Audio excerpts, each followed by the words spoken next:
नमस्कार, मैं हूं हंसा वैष्णव और आप देख रहे हैं LNV टीवी न्यूज। दमोह से इस समय एक बड़ी खबर निकल कर आ रही है।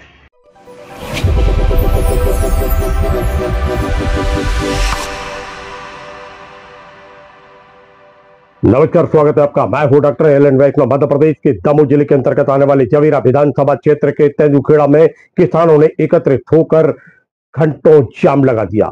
सड़क पर जाम लगा था और मुर्दाबाद, हाय हाय के नारे लगाए जा रहे थे। ये सब नारे लगा रहे थे स्थानीय जनप्रतिनिधि के, स्थानीय विधायक के, उनके भाई के। हम आपको बता दें कि जवीरा विधानसभा क्षेत्र का प्रतिनिधित्व करते हैं धर्मेंद्र सिंह लोधी। उनके भाई स्वतंत्र सिंह के नाम के भी नारे लगाए गए।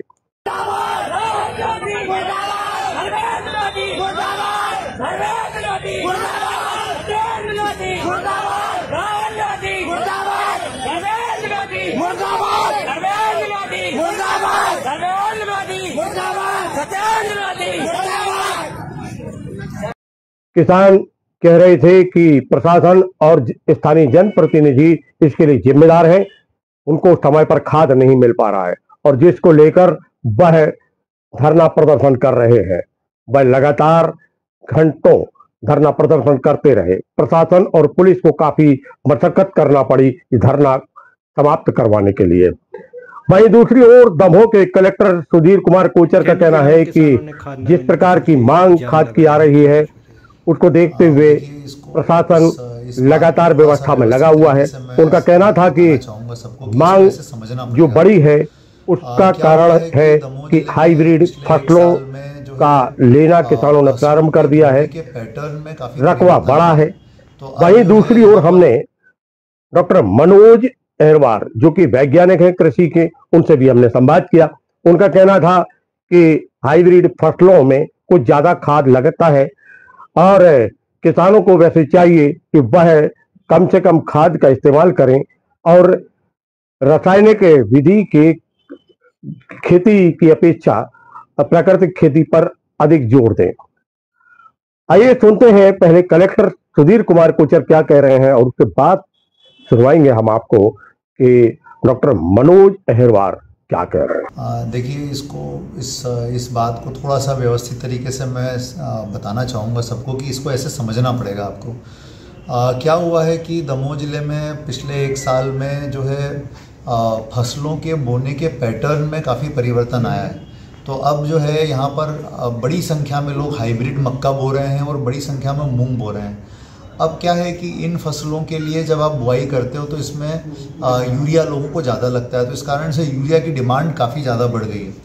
और अभी नेशनल इंटरनेशनल सभी मार्केट्स में यूरिया की सप्लाई में जो है वो आपूर्ति उतनी अधिक नहीं है, वो सीमित आपूर्ति है।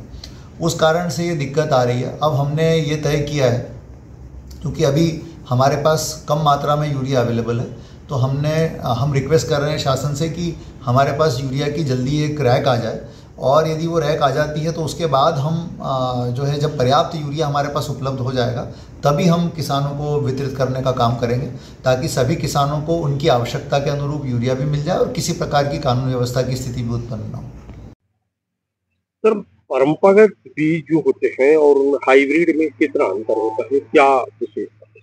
देखें, मैं डॉक्टर मनोज अहिरवार, प्रभारी कृषि विज्ञान केंद्र हूँ। आज सबको जो बीज के बारे में जानकारी वो बताते हैं। एक हमारे होते हैं परंपरागत बीज, दूसरे होते हैं वैज्ञानिकों द्वारा जो बनाई हुई उन्नत किस्में होती हैं, तीसरे होते हैं संकर बीज या हाइब्रिड। सबसे पहले हमारे जो पूर्वज जो खेती करते थे पीढ़ी दर पीढ़ी, और उनका खुद वो बीज बनाते थे। ऐसे बहुत सारी फसलें थी जिसमें कोदो है, कुटकी है, आपका गेहूँ है, चावल है, ऐसी बहुत सारी फसलें थी जो कि 9 हाइब्रिड थी। उनके बीज बनाते थे, एक साल वो उगाते थे, फिर उनकी कटाई करते थे और उनको भंडारण करके रखते थे साफ सफाई करके। तो ऐसे जो बीज थे जिनमें पौष्टिकता ज़्यादा रहती थी, जिनमें आयरन, कैल्शियम, विटामिन और अन्य चीज़ों की भरपूर मात्रा रहती थी, तो ऐसे जो बीज रहते थे जो कि कम लागत में तैयार हो जाते थे और ज़्यादा समय तक इनका भंडारण हो पाता था। आज भी हमारे जो आदिवासी बाहुल्य जिले हैं या प्रदेश हैं, वहाँ पे परंपरागत जो बीज हैं जिसमें कोदो, कुटकी, ज्वार, बाजरा और अन्य चीजें हैं वो मिल जाते थे, तो उनको अपन पारंपरिकत बोलते थे, जो पीढ़ी दर पीढ़ी चल रहा है। इसके बाद एक नया कॉन्सेप्ट शुरू हुआ कि हाइब्रिड का या संकर का। तो हाइब्रिड या संकर जब हम दो अच्छे नर और मादा पौधों के पुष्पों में जब हम क्रॉस कराते हैं और उनसे एक जो नया बीज निकलता है जिसकी उत्पादन क्षमता सिर्फ 1 वर्ष के लिए रहती है, तो ऐसे बीजों को हम संकर बीज बोलते हैं, जो कि बाजार में महंगे हैं लेकिन उत्पादकता उनकी ज़्यादा रहती है और साथ में उनको खाद उर्वरक की मात्रा, कीटनाशक दवाइयों की मात्रा बहुत ज़्यादा मात्रा में लगती है और वो उत्पादन के परिप्रेक्ष्य में अच्छे रहते हैं। अभी हाल ही में एक विषय आ रहा है कि खाद को लेकर लगातार मारामारी चल रही है और बताया जाता है कि एक जीन्स विशेष यानी मक्के का रकबा बढ़ा गया है।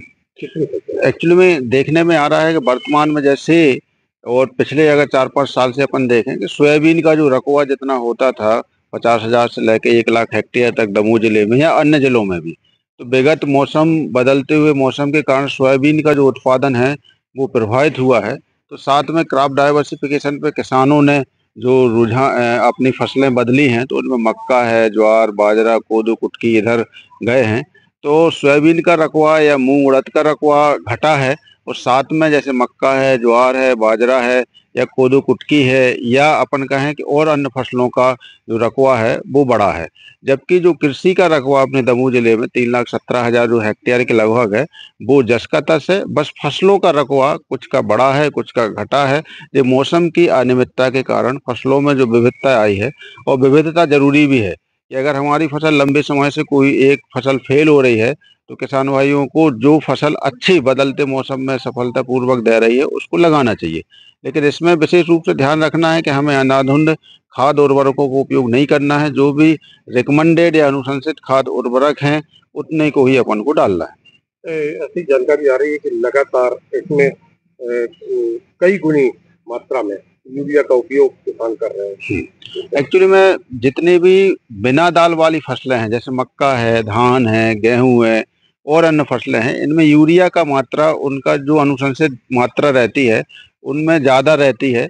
इसलिए किसान यूरिया को डालता है जिससे नाइट्रोजन की पूर्ति हो जाती है और नाइट्रोजन की जो डिमांड इन फसलों में थोड़ी सी ज़्यादा रहती है। तो किसान भाई अधिकतर यूरिया का उपयोग ना करें, आप समन्वित जो पोषक तत्व प्रबंधन अपनाएं कि कुछ गोबर की खाद का भी, केचुआ खाद का भी, कुछ बीजामृत, जीवामृत या अन्य जो हमारी और जैविक खादें हैं या प्राकृतिक खाद है इनका भी उपयोग करें और साथ साथ में कुछ कल्चर का भी उपयोग करें। तो जैसे आप एजेटोबैक्टर कल्चर का उपयोग करेंगे तो आपको यूरिया कम डालना पड़ेगी। इसी प्रकार से अन्य जैसे राइजोबियम कल्चर का आप उपयोग करेंगे खासकर दलहनी वर्ग की फसलों में, तो आपको यूरिया की मात्रा जो है वो कम देना पड़ेगी। तो कल्चर पर भी अगर किसान भाई जाते हैं जो कि बीजोपचार के समय, मृदा उपचार के समय अगर देते हैं तो आपको यूरिया या अन्य खादों की जो मात्रा है वो कम देना पड़ेगी। यह बात सही है कि जीन्स बदली है, रकबा वही है। अर्थात 100 एकड़ में अगर खेती होती थी तो 100 एकड़ में ही खेती हो रही है। अब सोयाबीन की जगह मक्का लगाया, उड़द की जगह मक्का लगा, मूंग की जगह मक्का लगा या धान की जगह मक्का लगा, लेकिन मक्के का रकबा बड़ा है, जमीन वही है। जीन्स को बदल दिया गया है, किसानों ने जीन्स को बदला है इस बार और वह चाहते कि अधिक से अधिक उपज ली जाए और इसके लिए वह ज्यादा से ज्यादा खाद का उपयोग कर रहे हैं, रासायनिक खाद का उपयोग कर रहे हैं। मांग और आपूर्ति का अंतर आ रहा है। प्रशासन का कहना है कि मांग और आपूर्ति में जो अंतर आ रहा है उसके चलते व्यवस्था करने में प्रशासन लगा हुआ है।